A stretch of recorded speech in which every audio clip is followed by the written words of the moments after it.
And the biggest reasons why I gave Benavidez an advantage to just win the fight. Forget about that he was going to stop him. But his hands are faster, he's more explosive, and he's got that ability to fight and burst. Natural 75-pounders, I want to say Bivol is a much, much better technically sound fighter than Benavidez. Hits a little bit harder, I think, than Benavidez, and a little stronger than Benavidez. Boxing analyst Teddy Atlas reviewed Dmitry Bivol against David Benz, assessing each fighter's strengths. Bradley favored Davis, emphasizing experience, plus a powerful, well-rounded arsenal overall edge. See the strength and power difference and the sloppiness difference making a difference, making it more difficult for Benavidez to be able to beat a Bivol. Sean Porter highlighted David Benavidez's pressure and punching power, explaining it overwhelms many fighters, while stating Dmitry Bivol offers a contrasting test based on timing, discipline, and boxing IQ skills level. Benavidez, as we already know, the younger, very energetic, strong, big, the list kind of goes on.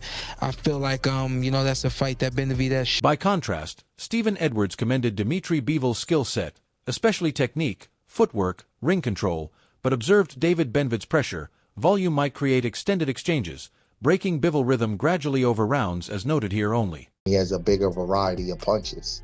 So that's a lot to just deal with, knowing that, you know what I mean, if he hits you clean, he could do some kind of damage to you. And he's going to hit Benavidez because Benavidez is going to step to him. That's how Benavidez fights.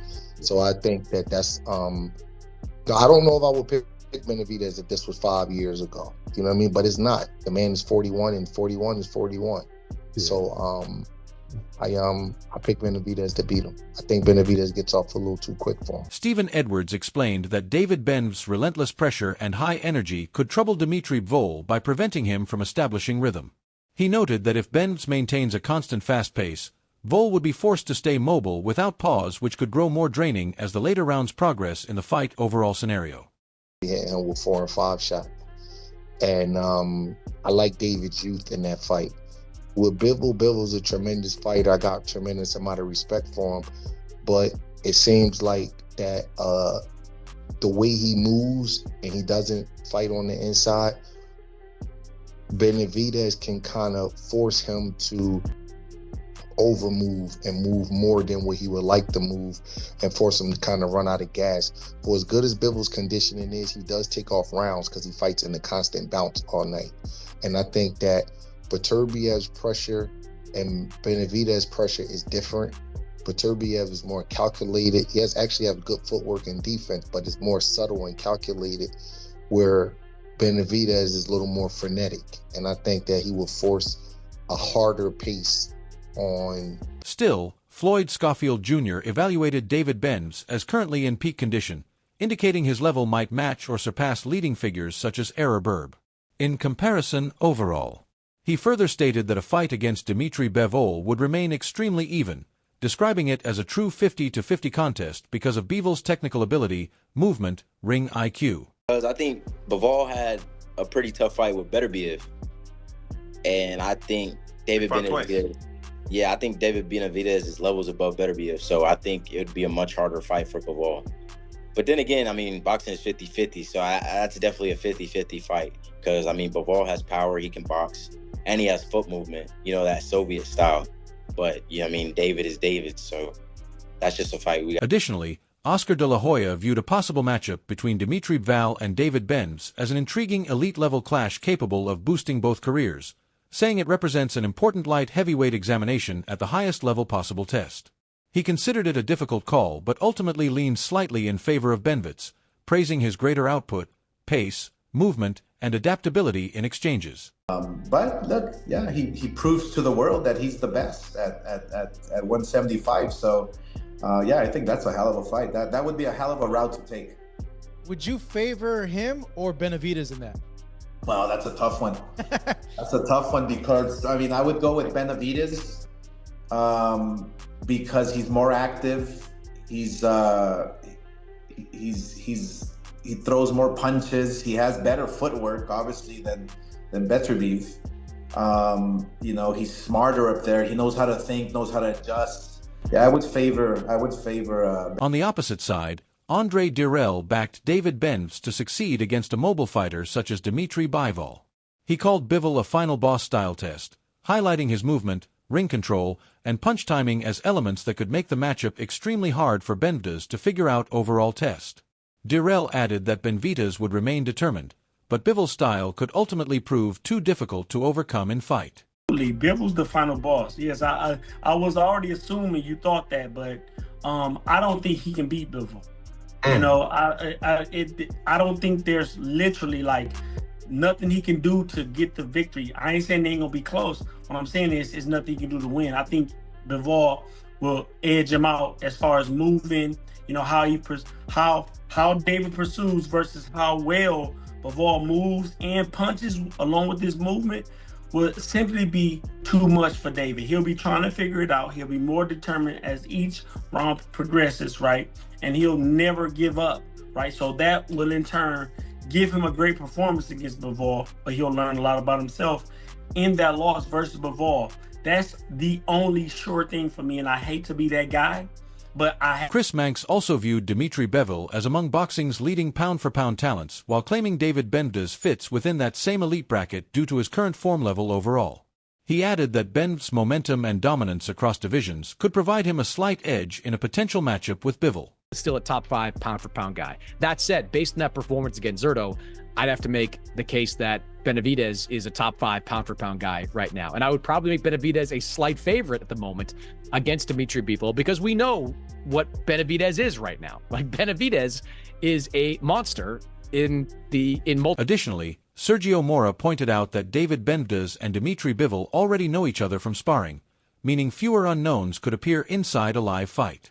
He said a victory against Bivol would significantly boost Benavidez's reputation, while stressing Bivol's footwork and ring control versus Benavidez's speed, jab, and power as crucial elements in the matchup. They sparred before, so they know what to expect.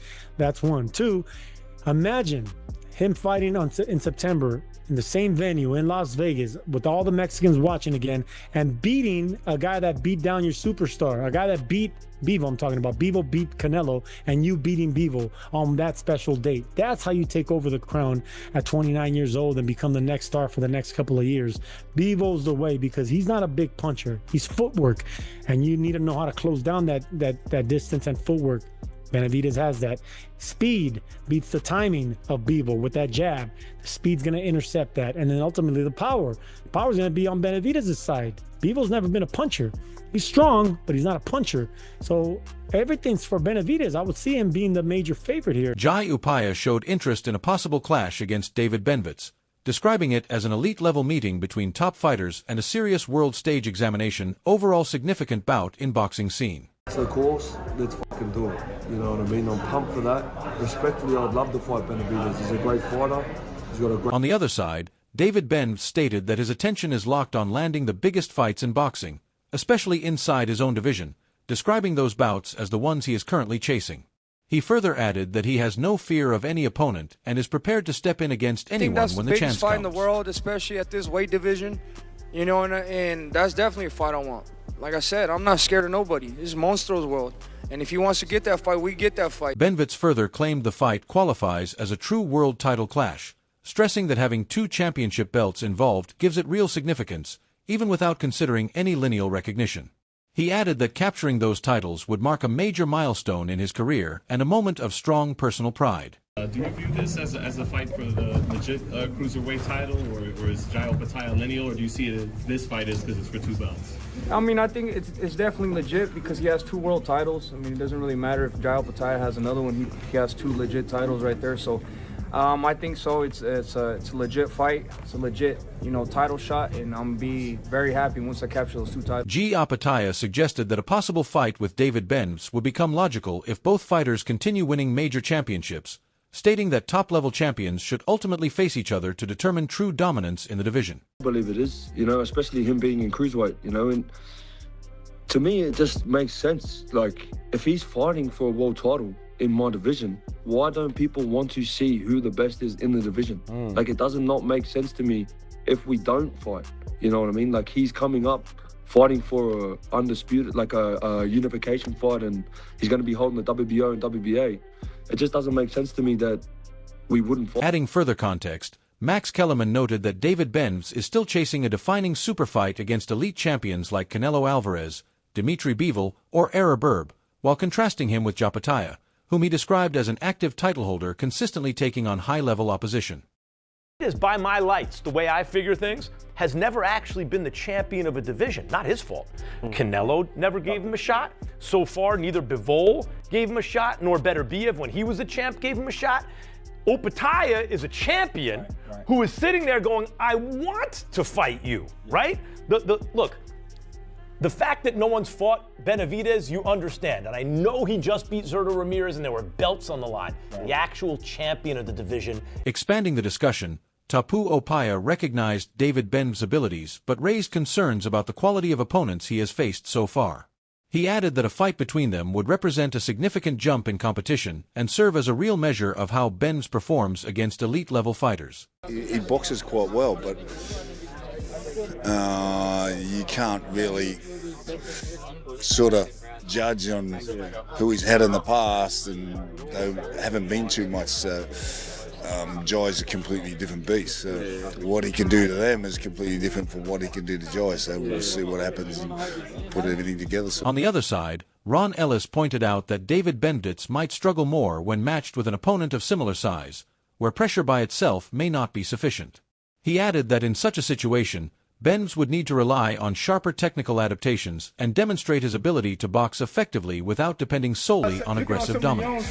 You don't start with that. First of all, y'all the same size, so now it's like, I don't think you can stand there. Yeah, I don't think that's Russian roulette. We sitting here on the ropes, I'm a little more, I'm swinging, he just, but when it's the same size, Benavidez gonna have to show his real boxing skills, because I don't think he just walk. Tim Bradley also predicted that David Benavidez would likely come out on top against Japataya, explaining that Benavidez's non-stop pressure and high work rate could turn the fight into a grueling physical war.